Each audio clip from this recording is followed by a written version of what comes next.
Hello and welcome to Stocks Down Under. My name is Mark Kennis and today we're joined once again by Coby Hanoch from Weebit Nano. Hi, good morning. Coby, good to have you. So we've done many of these interviews, and each time we do another one, it's your Weebit, the company's further down the track. So right now, I guess the question on everyone's mind is what's happening with the conversations and negotiations with your basically what could be the second commercial customer for Weebit. Can you update us on that? And you also mentioned in your 4C that things might have taken a little bit longer than people were hoping for, but maybe give us a feel as far as you can, of course, for how complicated these conversations are. Yeah, well, they are complicated. So, yeah, these are very complex types of discussion. And I think it's important to remember we're talking about. So there are two types of deals that we're trying to pull in parallel. We're trying, not trying, we are working with the foundries. On the one hand, we want to get more foundries on board. We want to transfer the technology to more foundries. At the same time, we're trying to get some customers, product companies on board. So I'll talk about each one separately. In terms of the foundries, the leading foundries in the world, there are not that many of them. There's in terms of companies that can manufacture below 22 nanometers, I think the number is something like 7 or 8. It's definitely less than 10. So it's not like we have hundreds or thousands of customers that we can pick whoever we want to work with. We need to work with these guys. These guys made investments of billions and billions, tens of billions of dollars in their facilities, and they're always very concerned about, anything, even though, we are standard material, standard everything, there's always this, concern that they want to check and recheck and make sure that everything is fine and ready for their facility. So we have to go through all of that. And then, you always have the things that you never can expect, and one of the companies, you have a lawyer suddenly quit and they need to find another lawyer and they need to ramp them up and they need to do these kinds of things. With another company, they come and they tell you that, everything is standard, but what can they do? One of the tools that we need is already fully booked, and they need to find a solution for that, for more capacity and stuff. And so, I mean, it just goes on and on with different, with a few fabs that we're working with, So we're making good progress. I have to say, everyone that we're working with, we're continuing to work with, we're pushing forward. But it takes time, unlike the previous milestones that we had where it was mostly under our control, technical milestones and so on. Mm-hmm. Now we're talking about milestones, you have a partner and they have their priorities, they have their internal politics, they have, all these other things. And so we're working on it. I'm still very confident that we'll get a deal done in the next several months. And that's a big focus for us. On the customer side, again, I gave the analogy in the past on, building that bridge and having a bungee on it, that we go to people and say, hey, you're the lucky guy. You'll be the first one to jump, on this bungee and stuff. And obviously everyone's hesitant.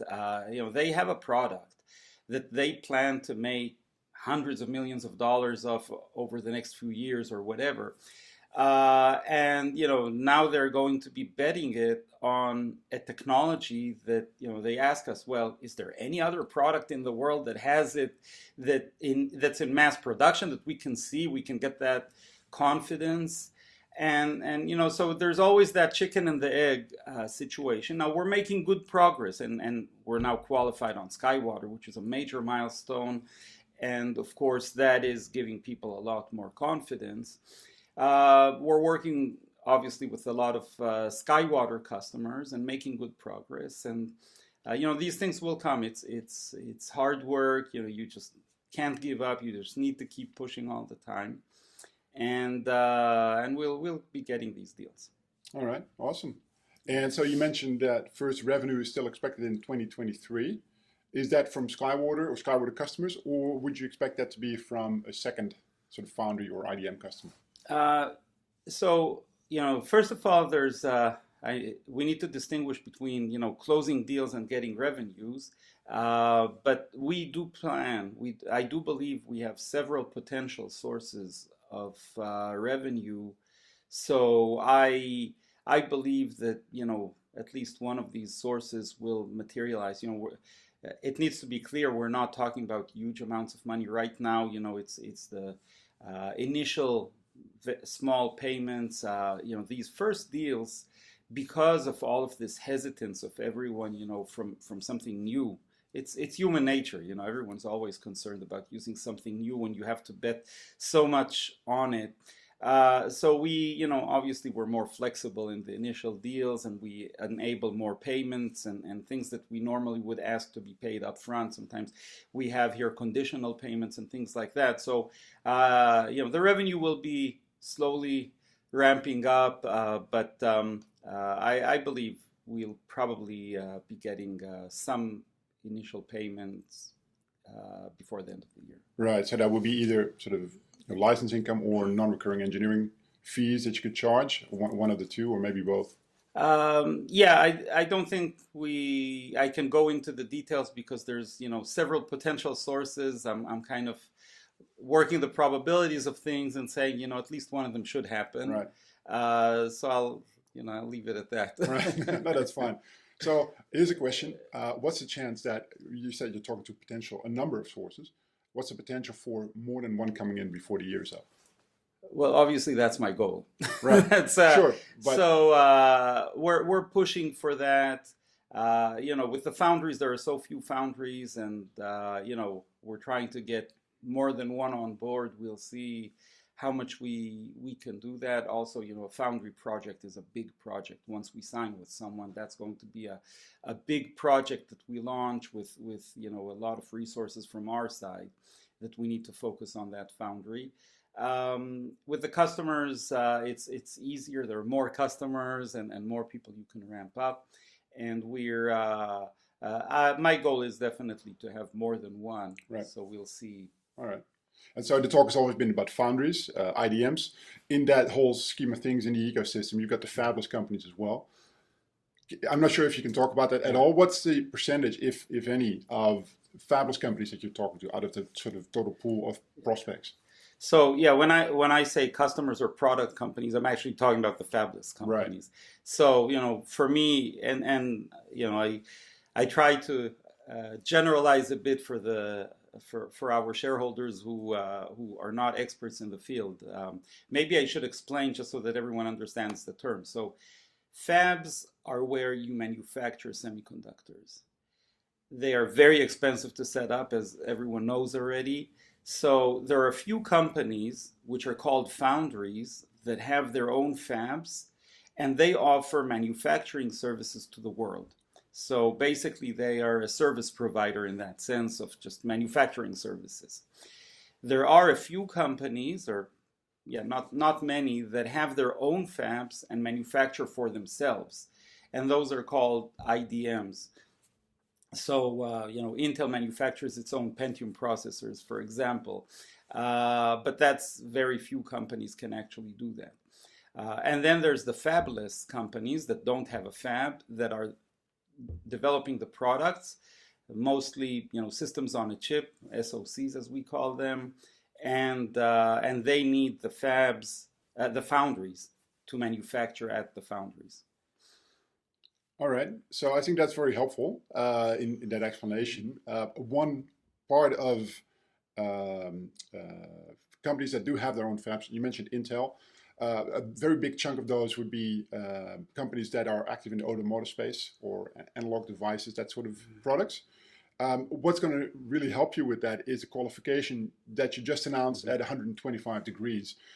Talk us through the significance of that, because that opens up a vast addressable market for you. Yeah. So yeah, we're very proud that we announced today that we managed to qualify at 125 degrees. Those are already higher temperatures. It's 125 degrees with 10 years retention, so it's very significant. And there are several applications where this is very important. Automotive is obviously a key one. Inside the motor, you have high temperatures. Industrial IoT, different machines on the manufacturing floor of different factories can reach pretty high levels as well, and they need to know that whatever the chips that are in there will operate at these high temperatures. So this shows the robustness of the technology. It shows that it really is working well. Obviously, if it works so well at 125, whoever is working at room temperature, we've already qualified there, but it really shows the robustness. So there was an announcement, I think about a year ago, or I don't remember exactly when. Infineon, one of the leading automotive companies, announced that from now on their automotive products will be based on ReRAM. They are working with TSMC, but nevertheless, the fact that they announced that they want to focus on ReRAM shook up the automotive market. Suddenly people said, wait a minute, if Infineon is doing that, we need to take a close look at it. And so there's really a lot of discussion now and more contacts with automotive companies that want to check the option of using ReRAM in their chips. And this is a very important step forward. All right, good stuff. Then shifting focus a little bit to staff, personnel. You announced in the last couple of, well, actually very recently, you announced a new appointment in Israel, I think, but you've also have a salesperson in the US since 6 months? Since the beginning of the year. Yeah, so you're expanding the team. Mm-hmm. Talk us through the focus areas for that. Is it mostly business development? Is it on the technical side? Is it all of the above? Help us understand where Weebit is expanding at the moment. So we have a very strong R&D team. Obviously everyone knows we have that strong R&D team in France working with Leti, both on the device and the process side. And we have a very strong design team, which is in Israel. Now, I am very cautious about hiring. I don't want to hire too many people before I know that I have the actual contract in my hand. On the other hand, I don't want to be in a situation where I close a deal with a major foundry and suddenly I don't have enough people. So we're kind of doing a balancing act. The probabilities of closing the deals are very high now. I'm feeling very confident about it. So when we see very strong people, we go and hire them. So we're very happy to hire Lilach now in Israel. She was managing a fab. She actually grew in Tower from being a very young engineer through the ranks all the way to being the fab manager. And she has a lot of experience there. So I'm very happy to have her join us, and she's going to be overlooking the activities with the foundries, the IDMs, and getting those deals going. There was a company, an MRAM company in Grenoble, in France, that unfortunately, I guess for them, lucky for us, they went bankrupt. And so we kind of looked at their engineers. We knew a few of their engineers. We knew that they're really stellar, top-notch engineers. So we ended up hiring them, and they're going to be starting in September. So we're slowly expanding the team. We're really not willing to compromise on the quality of the engineers. So we're looking for those really good engineers with very good experience, in the memory space. We'll obviously be hiring also younger engineers. Once the big projects kick off, we'll be hiring more.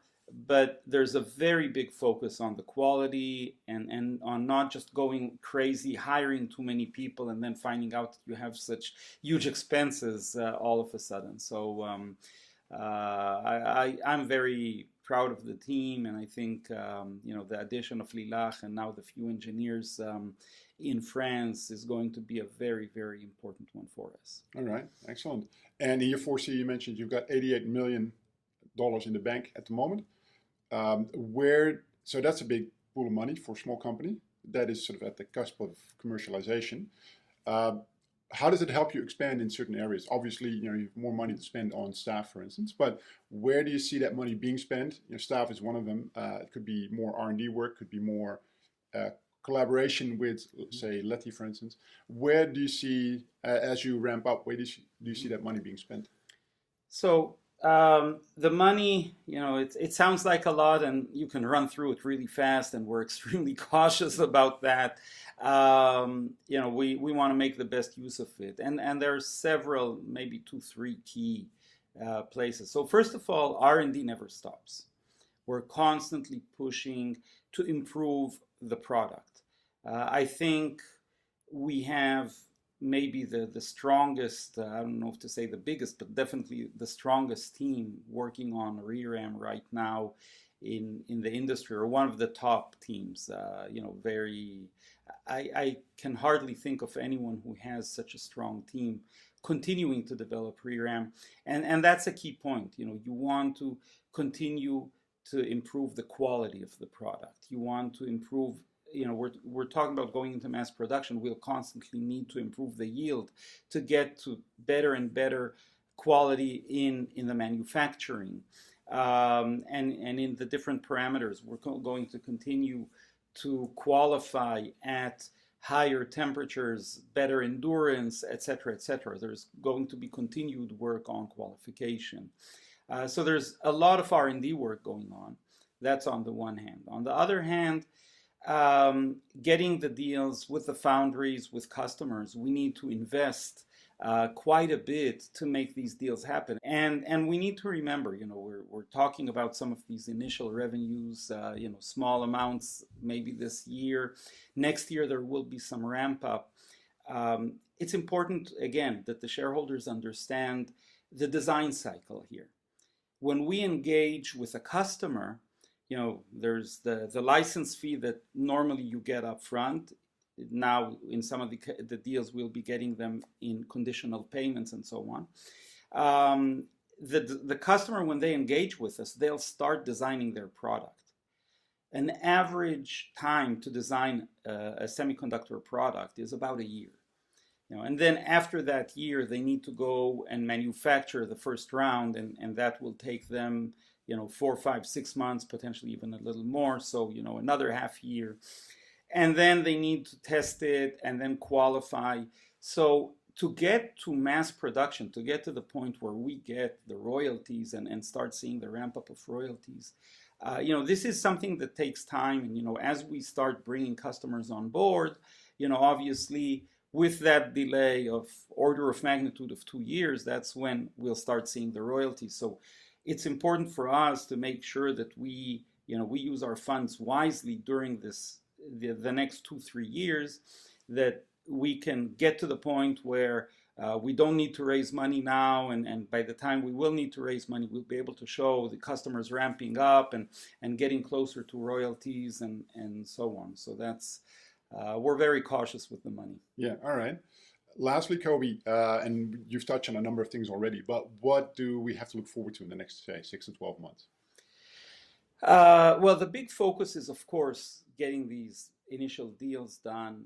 The first, the second, getting a foundry, a big foundry, and that's a major focus for us. Getting a big foundry on board, getting some initial customers, showing the market that this is real, showing the market that this is, people are actually willing to commit their money to this technology. I think that's the most important thing for us, and that's our top priority. Beyond that, continuing always to improve the technology, showing everyone in the industry that this is the strongest ReRAM team. This is the team that can really take the technology to the next level. We're looking at ways to improve the technology, not just on a step-by-step basis, but we sometimes have ideas about how we can even do things that are more more creative to really improve the selector, even when we're using transistors, to try to do some things to improve that. So there's a lot of R&D work, and we will be announcing as we progress also on that front. All right, exciting times. Thank you very much, Coby. Thank you.